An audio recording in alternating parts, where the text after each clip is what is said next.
참예수 예술문단 땡초입니다. 제가 앞 시간에 마일리스에 간 이야기를 하다가 끊게 되었는데요. 마일리스 수도원의 이 프랑수와 아바스라는 분, 굉장히 해맑은 미소를 지니신 꽤 멋진 분이셨습니다. 저는 그렇게 그분을 기억하고 있습니다. 아주 연세가 많으신 그런 분은 아니셨던 것 같고요. 제가 지원자일 때 그분이 어떤 이유에서인지 한국 공동체를 방문하신 적이 있었습니다. 근데 그때 약간 그분에게 아주 고의는 아니었지만은 약간 짓궂은 장난 같은 걸 한 적이 있었거든요. 그때 제 바로 위 선배 수장님하고 제가 지원자 때 저하고 단둘이 공동체에 남아 있었고, 그 프랑스와 아빠스님도 저들과 함께 있었는데, 점심 식사 시간이 되어서 딱히 둘이 뭘 준비하기도 그렇고, 그래가지고 점심 때 신라면을 끓였었습니다. 혹시나 저분이 매워하지 않으실까 했지만, 그래도 한국에 왔으니까 한국 음식 맛봐야지 하면서 신라면을 끓여서 김치와 함께 점심 식탁에 내놓은 거였습니다. 그래서 그 아빠스님이랑 저희들 둘 이렇게 셋이서 식사를 하게 되었는데요. 한국 음식을 처음 접하는 분에게 신라면은 엄청 맵지 않습니까? 그런데 그분요, 중간중간 기침을 켈렉켈렉 하긴 하셨지만은 그 마지막 한 방울까지 다 드셨습니다. 땀을 흘려가면서. 정말 대단하시더라고요. 저는 솔직히 그때 그 모습에 같은 남자끼리지만은 조금 반했었습니다. 그 상대의 어떤 문화를 존중해주는 그런 마음도 느껴졌었고요. 아무 말 없이 그걸 마지막까지 다 들이키는 모습을 보면서요. 근데 나중에 제가 전해 듣게 된 이야기였는데요. 그분이 수녀원 갔을 때 어떤 특별한 그런 잔치를 벌일 만한 날이어서 그랬는지 모르겠지만은 수녀원에서 보신탕을 먹었다는 이야기를 들었습니다. 지금 제 이야기를 들으신 분들 오해하지 마십시오. 지금이야 워낙 강아지를 키우시는, 개를 키우는 분들도 많고, 반려견을 넘어서서 거의 한 가족의 구성원처럼 대하시는 분들이 많지만, 그때는 그렇지는 않았지 않습니까? 전혀 다른 어떤 시대 상황이었고요. 그런데다가 우리 가톨릭 전통 안에는 그런 어떤 보신탕과 관련된 전통이라고 하면 참 무섭지만 그런 것들이 좀 있었습니다. 왜냐면요, 제가 나중에 교회사를 연구하셨던 신부님으로부터 이제 전해드린 이야기인데, 예전 박해 시대 때 저희 손조들은 이제 그 박해를 피해서 산으로 숨어들어서 그렇게 집성촌을 이루어서 지내셨고, 어쩌다가 이제 외국인 신부님이라든가 아니면 다른 한국인 신부님이나 아니면 어떤 어르신이 찾아오시게 되면 또 몰래 밤에 서로 간에 통과를 넣어서 그렇게 만나서 미사를 드리기도 하고 그러면서 지내셨거든요. 그러다 보니까 밭을 경작한 조그만 텃밭이야 했겠죠. 다른 농촌에서처럼 큰 밭이나 논농사 이런 것들은 엄두도 못 내는 그런 삶을 사셨던 거였죠. 그러다 보니까 가축도 키울 수가 없었고요. 대신 늘 개들을 데리고 다니셨다고 하셨습니다. 왜냐하면은 혹시나 모를 어떤 관아의 추적 이런 것들을 피하기 위해서 말이죠. 아무래도 개가 있으면은 낯선 사람들이 멀리서부터 접근해 오거나 이러면은 먼저 개들이 기척을 느끼지 않습니까? 그래서 짖기도 하고. 그래서 개들의 도움을 받아서 누군가 온다 싶으면 관아의 추적이 이렇게 가까이 왔다 싶으면 또 이제 다른 곳으로 도망치시기도 하시고요. 그러시다 보니까 그래도 사람이 살아가다 보면 고기도 조금씩은 먹어야 되고 단백질 섭취를 해야 되는데 어쩔 수 없이 이제 게를 식용 삼아서 드시기도 하셨다고 그런 이야기를 하시더라고요. 그러니까 개라는 동물은 그 당시 이제 저희들 바켓대어 순교선들 그분들에게는 당신들을 지켜주는 파수꾼 역할도 했었고 또 한편으로는 비상식량 같은 그런 존재이기도 했었던 겁니다. 그래서 가톨릭 신자들은 보면은 비교적 신부님들도 그러시고요. 그런 보신탕을 옛날부터 좀 즐겨 먹었었습니다. 저희 집안도 그랬습니다. 저희 어머님 집안이 구교우 집안인데요.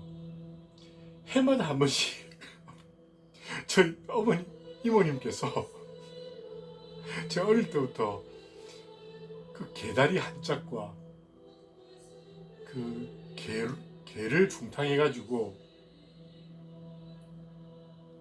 그걸 그때 뭐라고 개소주라고 그랬습니다. 그걸 한 보따리 짊어지고 저희 집에 오셨습니다.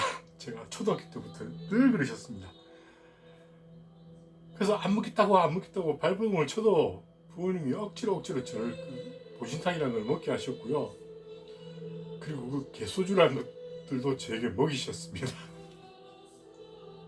지금 다시 그 추억들이 떠오르네요.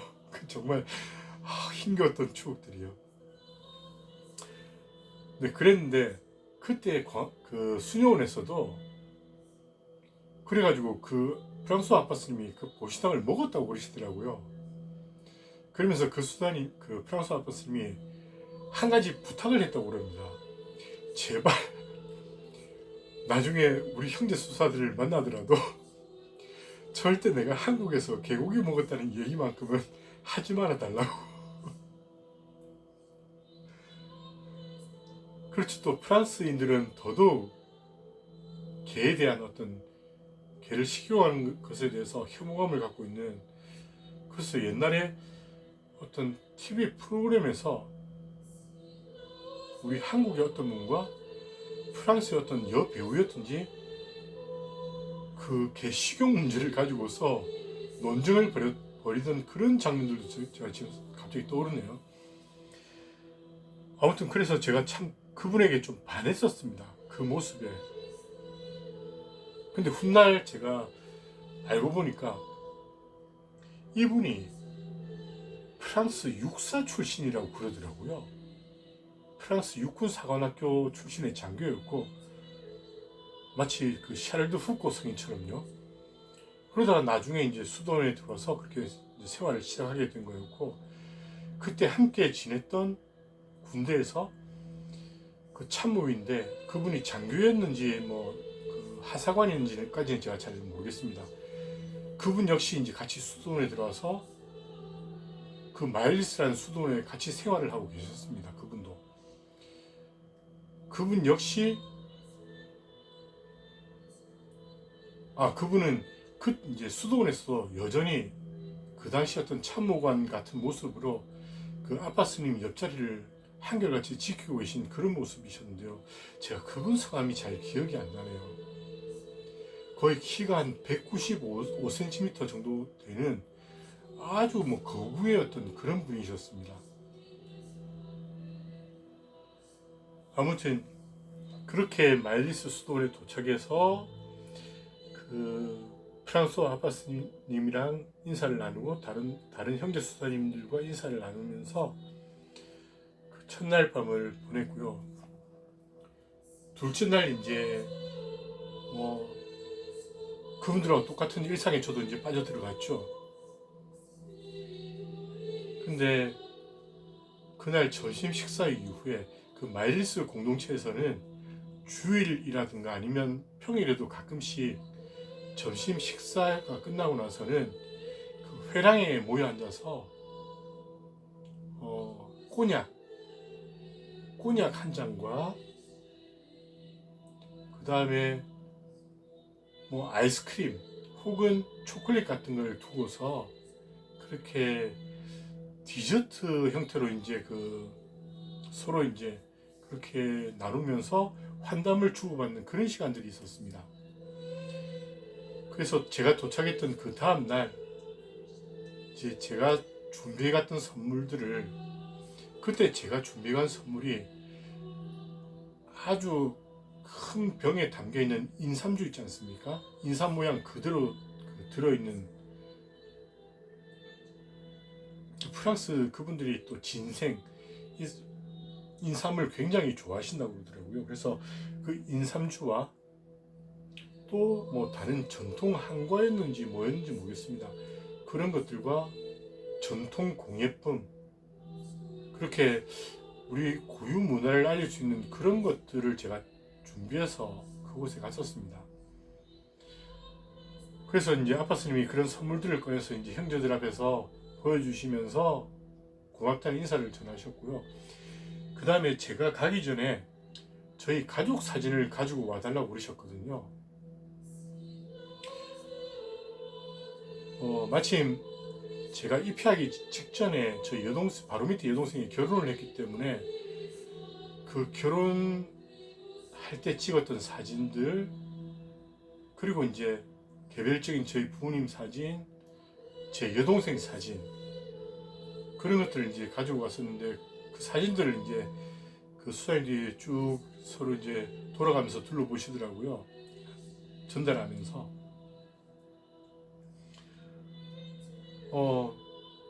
그 사진을 보다가 사실 남매 간에는 저는 제 동생이, 제 여동생들이 그렇게 예쁘다라는 생각을 별로 해본 적이 없기 때문에, 근데 주변에 다른 분들은 제 여동생들을 참 예쁘다고 많이 표현을 하셨거든요. 근데 그때도 이제 그 수사님들이 참 예쁘다고 그러면서 어떤 젊은 수사님은 농담 삼아서 저더러 여동생 소개시켜달라고 그런 말을 주고받기도 했었습니다. 아무튼 그렇게 이제 저에 대한 어떤 소개도 나눴고요. 그런데 그 수도원, 그 마일리스 수도원이 그 스테파노라는 그 수도자에 대한 아주 큰 아픔과 향수 같은 게 있더라고요. 나중에 제가 전해드렸습니다.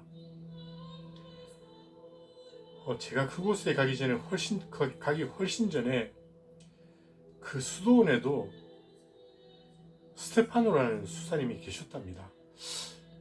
아마 그 수사님이 작곡했던 노래가 그 마일리스 수도원에서 부르던 주님의 기도 그 노래가 있었는데, 그 노래를 저희 수도원에 가져와서 이제 우리말로 해가지고 미사 시간에 저희 수녀님들과 함께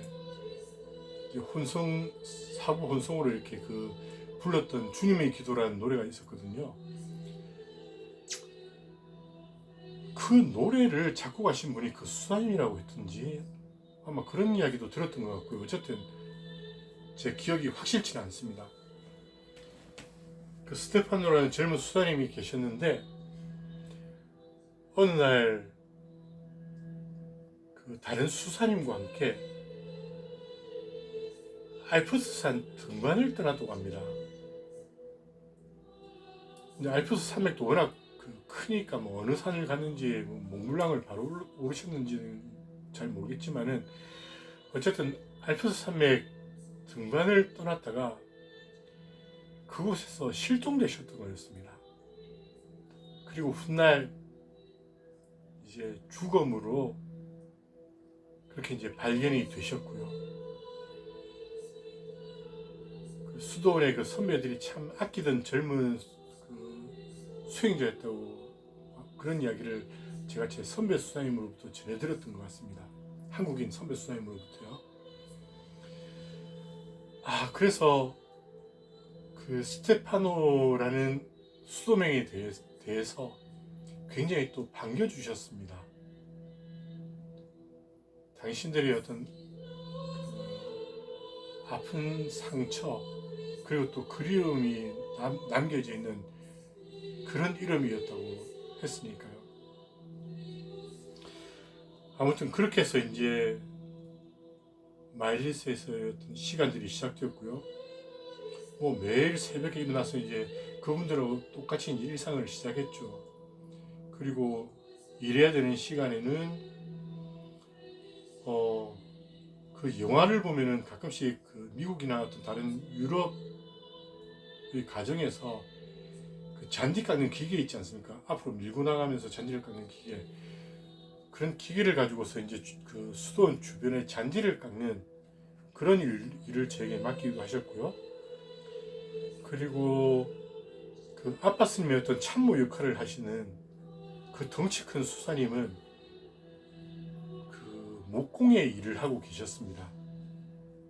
뭐 새로 만드는 것도 하셨지만은 오래된 고가구들 그런 것들을 이제 주문받아서 다시 이제 칠을 다 벗겨내고 수리할 게 있으면 수리하고 그리고 새로 이제 빼빠지를 하면서 다 이제 기계나 이제 손을 이용해서 빼빠지를 해서 다 이렇게 벗겨낸 다음에 새롭게 덧칠을 하고 몇 번씩 이렇게 신나였는지 다른 거였는지 모르겠습니다. 그런 것들을 이제 덧칠하는 그런 것들을 하고 계셨는데 또 그 일을 돕기도 하시고 했고요. 제가 그분은 늘 웃으면서 저를 그렇게 또 맞아주셨습니다. 그 거구의 어떤 수행자가 한눈에 봐도 위압감이 느껴지는 분인데 늘 저만 보면 웃어주시면서 그렇게 저를 또 작업장에서도 챙겨주셨고요. 그리고 다른 수사님들과 함께 전체가 다 같이 그 수도원에서 그 가꾸는 큰 밭이 있었는데 거기에 그 약초가 있었습니다.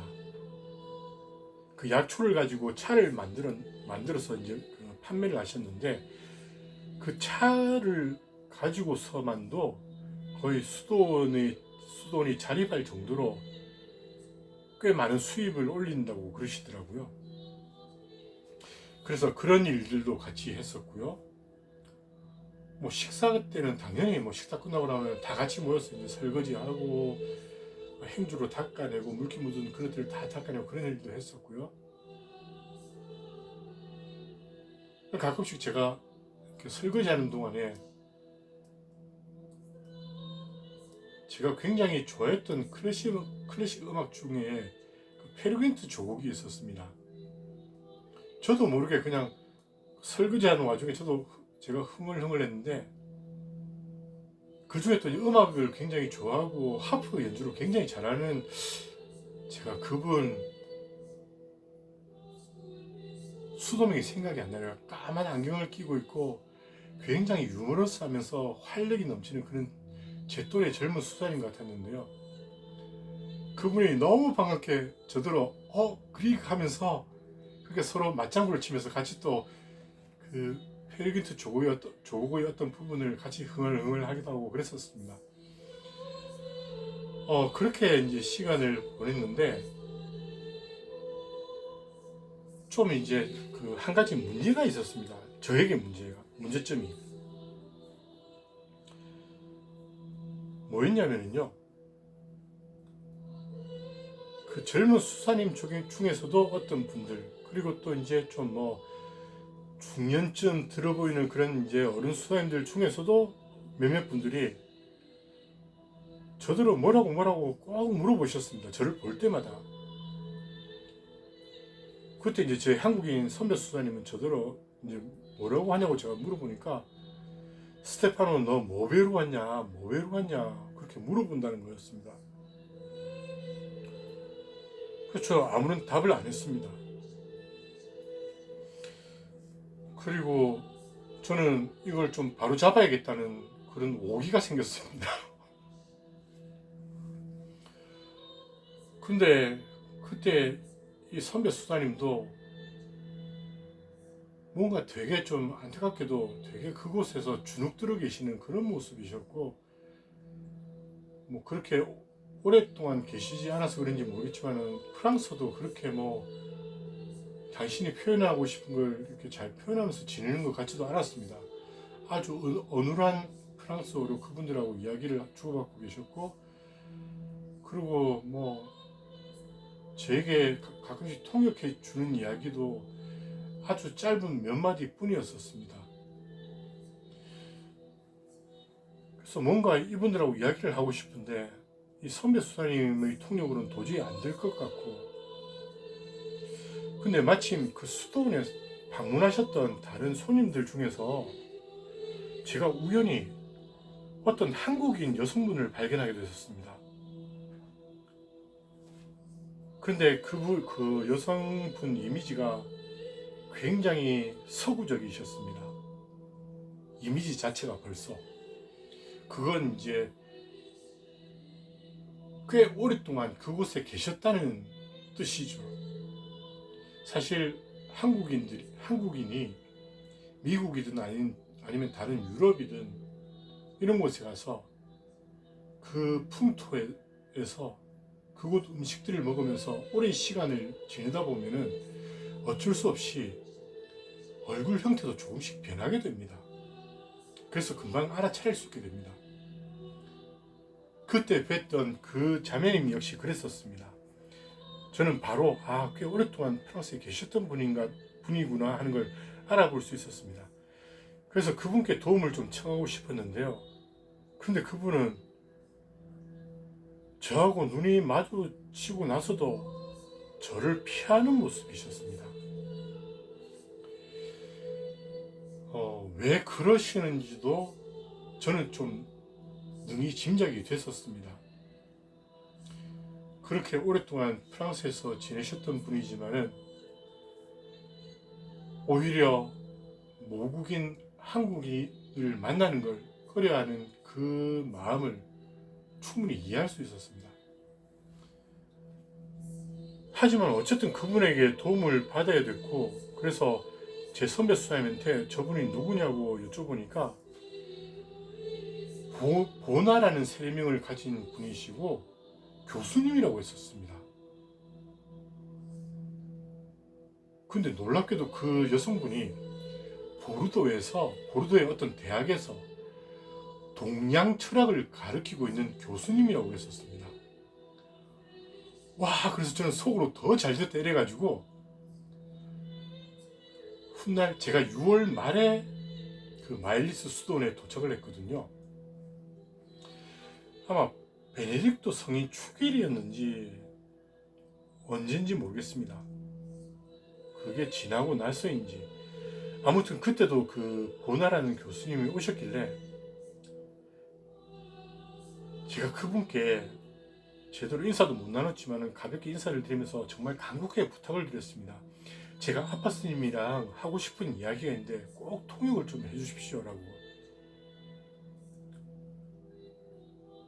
그런데 이제 그분이 감사하게도 이제 허락을 해주셨고, 그래서 그날 잠시 시간을 내어서 아빠스님과 아빠스님께도 이제 청을 드려서 저하고 1대1로 이야기를 좀 나누는 시간이 있었습니다. 그 보나 교수님이라는 분이 동석하시면서요. 그때 정말 아빠스님에게 제가 드리고 싶은 이야기가 있어서 보나 교수님한테 먼저 그런 말씀을 드렸습니다. 교수님, 지금부터 제가 드리는 말씀을 정말 하나도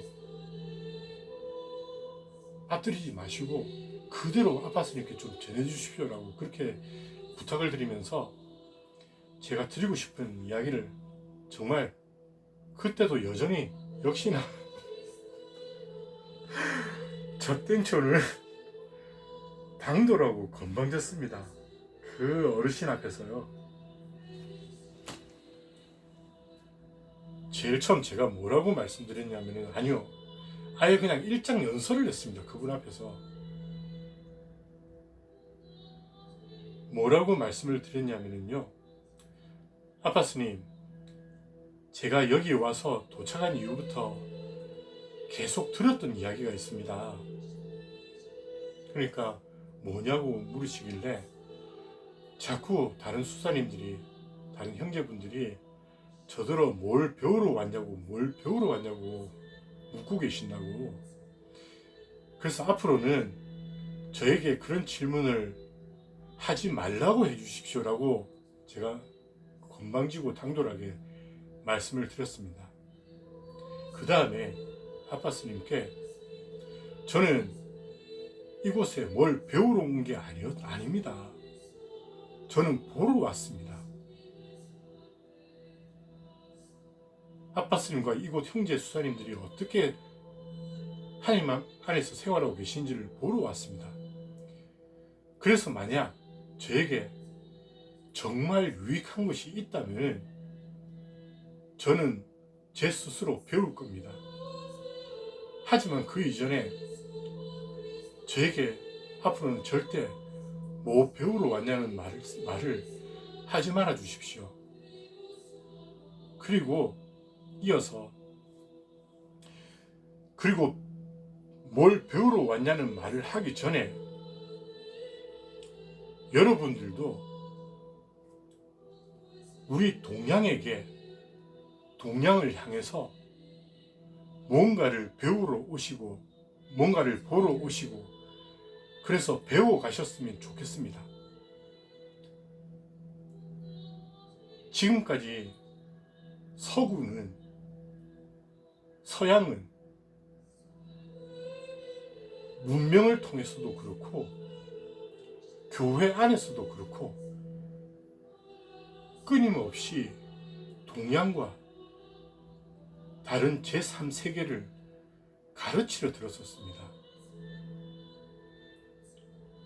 하지만 당신들도 이제 한계에 부딪혔지 않습니까? 그래서 동양 철학을, 동양의 의학을 탐구하러 오고 있지 않습니까? 그리스도교 영성 안에서도 많은 분들이 동양의 전통과 그들 안에 어떤 종교를 탐색하고 있지 않습니까? 그렇듯이 저더러 뭘 배우러 왔냐고 말하기 이전에 제가 속해 있는 나라 그리고 이 동양을 향해서 이제는 보고 배우러 와주셔야 됩니다. 예수 그분은 정확하게 동양과 서양의 중간에서 태어나신 분입니다. 왜 그랬는지 모르겠지만요. 정확하게 동양과 서양의 그 중간 지점에서 예수 그분은 태어나셨습니다. 그래서 이제는 일방적으로 동양에게 가르치려 들었던 그만큼 서양이 동양에게 다가와야 합니다. 그래야만 정확히 예수가 태어나신 그 지역, 동양과 서양이 만나는 그 지역에서 우리 그리스도교는 더 큰 열매를 맺을 수 있을 겁니다.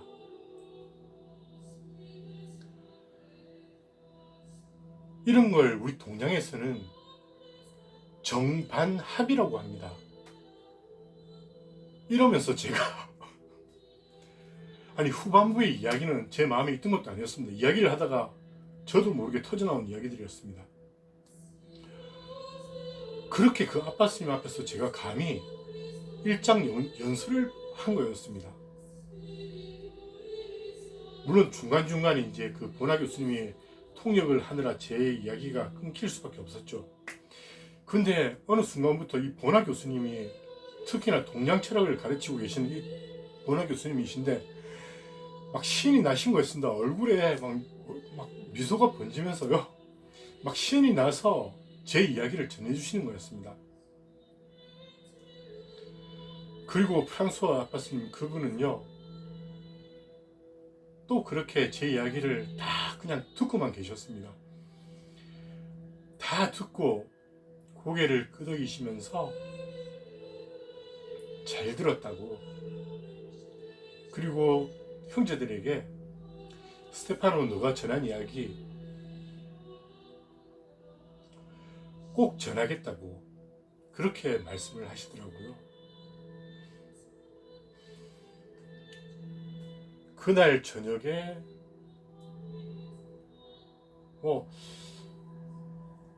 수시로 어떤 기도가 끝난 다음 모두가 모여있는 그 자리에서 아빠 스님이 전하는 어떤 훈화 같은 말씀들이 계속 이어졌는데 저는 뭐 알아듣지도 못하고 그냥 멀뚱멀뚱 그 앞에 서 있기만 할 수밖에 없었죠. 근데 아마 그 시간을 통해서 그 형제 수사님들께 제 이야기를 전해주셨던 것 같습니다.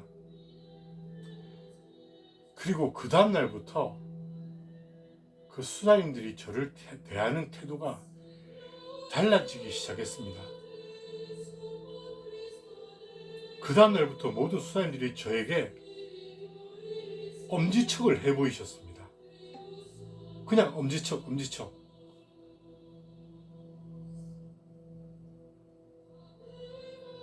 그렇게 마일리스에서의 어떤 시간들을 보내고 있었는데, 그 와중에 또 참 뜻깊은 사건이 벌어졌었습니다. 제가 청혼자일 때부터요, 저희 손재주가 많으신 원장 수사님은 제가 입회했을 때 당신이 직접 만드신 묵주를 저에게 선물해 주셔가지고 제가 그 묵주를 늘 그 팔목에 차고 다니면서 틈만 나면 그 묵주를 가지고서 기도를 하고 다녔었는데, 그 묵주 만드는 법을 저희 원장 수사님께 제가 배웠습니다. 청혼자 때. 그래서 이후에 제 짬나는 시간에 그 묵주를 만들었었는데요. 제가 만든 묵주는 그 불교 용품점에 가서 천연 재료로 만든 그런 알들, 그 모감주라는 모감나무의 씨앗과 월성주라고 불리우는 바다 해초의 어떤 열매, 그리고 대추나무로 만든 그런 재질, 그 다음 흑단이라는 나무 재질, 그 다음에 주목, 우리 민족이 굉장히 신령하게 여기는 나무죠. 주목. 태백산 신단에 있었다는 그 주목으로 만든 그 나무 알들, 다들 이제 불교에서 염주로 많이 쓰이는 재료들입니다. 그런 것들을 구입해서 그걸로 이제 묵주를 만드는데, 우리 일반 가정에서 문고리를 만드는 금속이 있지 않습니까? 문 손잡이를 만들 때 쓰는 그 금속을 신주라고 그러는데요. 그런 금속으로 만든 가느다란 그 쇠를 구입해가지고, 가느다란 철사죠. 그걸로 이제 꼬아 만드는 묵주인데요. 이 신주가 굉장히 강하기 때문에 절대 끊어질 일은 없습니다. 이 묵주가. 묵주 알이 오랜 시간이 지나면서 묵주 알이 파손되는 일은 생길 수 있어도, 근데 제가 한 8년, 9년 정도 되니까 이 신주가 너무 달아가지고, 이 쇠가 너무 달아가지고 어쩔 수 없이 제가 이제 그 알 그대로 해가지고 그 새로 신주 철사를 이용해서 제 묵주를 이제 수선한 적은 있었습니다. 거의 한 8년 이상 쓰고 난 다음에요. 그럴 정도로 이제 강한 금속인데, 저는 이제 이 묵주를 만들기 시작하고서 저희 수도원 찾아오시는 분들, 이런 분들에게 이제 선물을 했었고요.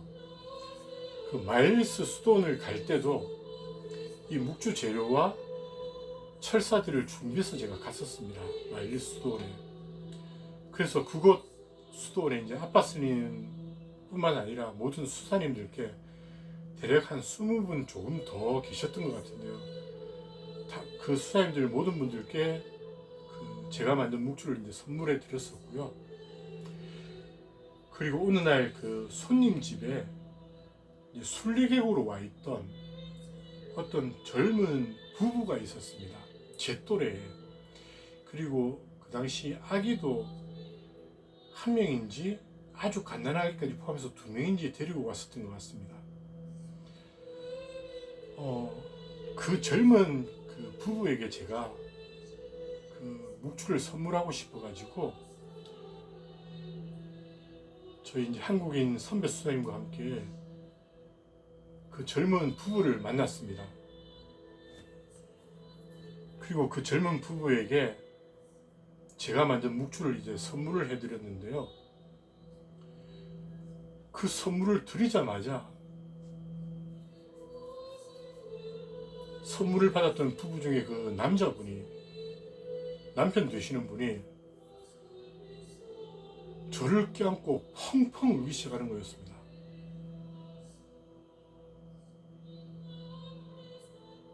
저는 영문도 모른 채 그냥 함께 껴안고서 그분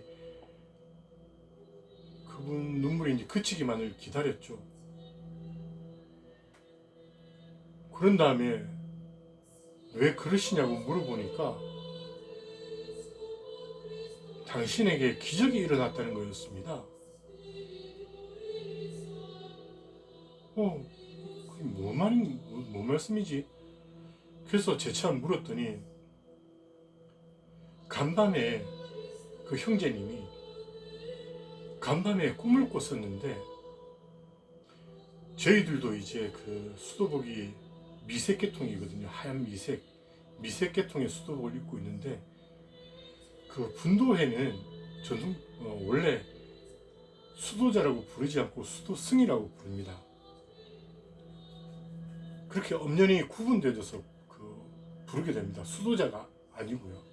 우리 한국에서는 그냥 다 통틀어서 그냥 수도자라고 말을 하는데, 베네딕토 회, 그리고 앞서 말씀드렸던 트라피스트 회, 그리고 카르투시안 회, 네 맞습니다. 카르투시안 회, 그리고 또 어떤 까말돌리 수도회라고 있습니다. 그 수도회, 그리고 또 다른 수도회가 있는지 모르겠습니다. 하여튼 이 몇 개 수도원을 묶어서 이 수도회는 아예 처음부터 수도승으로 분류가 됩니다. 그래서 다른 수도회, 수도자들과 처음부터 구분되어져서 이렇게 호칭이 되는데요. 그 형제님이 간밤에 흰 옷을 입은 어떤 수도승이 자신에게 묵주를 선물하는 꿈을 꿨다는 거였습니다. 그래서 그 꿈이 이루어졌다면서, 자기에게 기적이 일어났다면서 그렇게 눈물을 흘리시는 거였습니다. 저도 놀랍기도 하고요. 더 이상 어떤 말도 할 수가 없었고, 그냥 그렇게 그분하고 저하고 또 그분의 부인 되시는 분과 같이 정말 따뜻한 포옹을 나누고 그렇게 헤어졌던 경험이 있었습니다.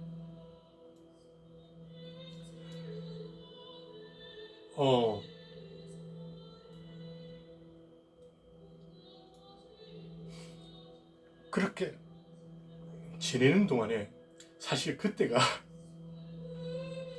프랑스 월드컵 기간이었거든요. 98년도 프랑스 월드컵, 제가 여름에 갔으니까 프랑스가 월드컵을 개최하고 그러던 때였지 않습니까? 이미 저희 나라는 연전연패하면서 그럴 때였고요. 그런데 마침내 프랑스가 결승전에 오르게 된 거였습니다. 그래서 그 젊은 수사님들하고 몇몇 수사님들이 그 프랑스 수도, 그 말리스 수도는 정말 엄격하게, 정말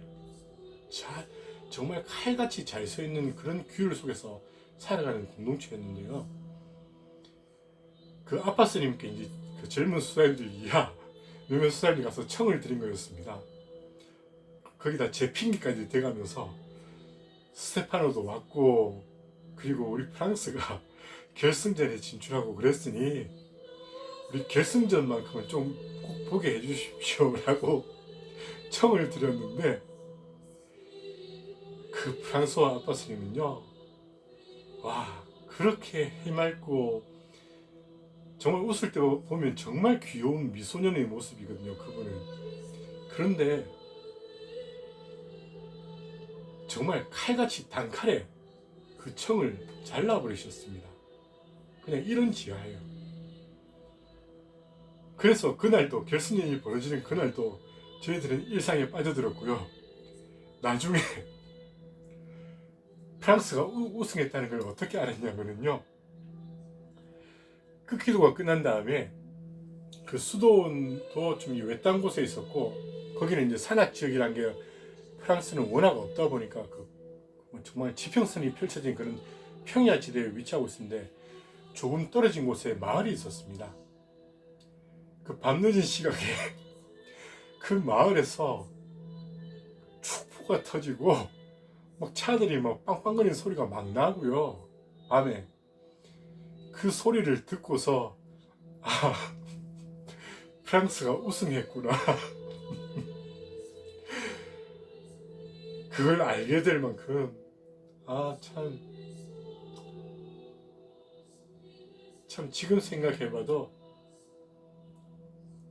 참 멋있는 수도원이었던 것 같습니다. 그 마일리스 수도원.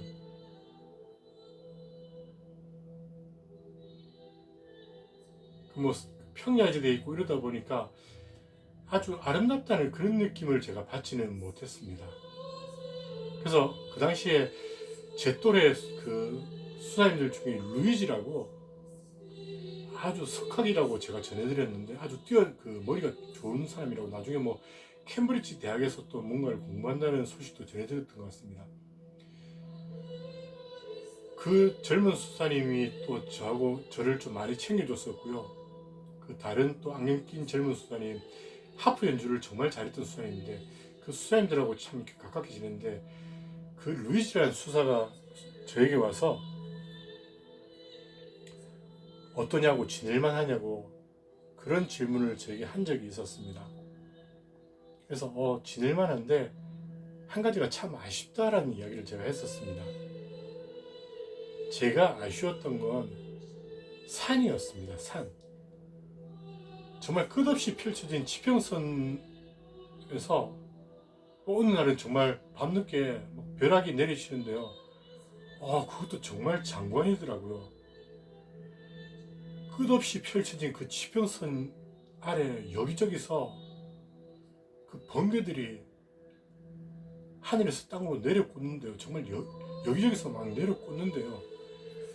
그걸 지켜보는 것도 정말 장관이긴 했었습니다. 몇 번 제가 그 모습을 본 적이 있었습니다. 근데 저는 산의 모습이 참 그리웠습니다. 그랬더니 그 루이지 수사가 잘은 모르지만 조금은 그 마음을 알 것 같다고, 자기가 예전에 만났던 어떤 한국인 신부님이 너하고 비슷한 말을 한 적이 있다고 그 말을 해줬었습니다.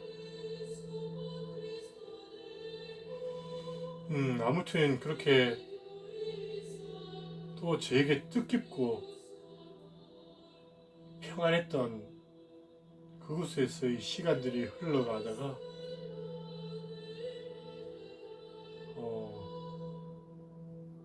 제가 또 발음도 안 되네요. 루르드 성모 성지를 가게 됐는데 그 이야기는 다음 시간에 전해드려야 될 것 같습니다. 말씀 들어주셔서 감사합니다. 평안하십시오.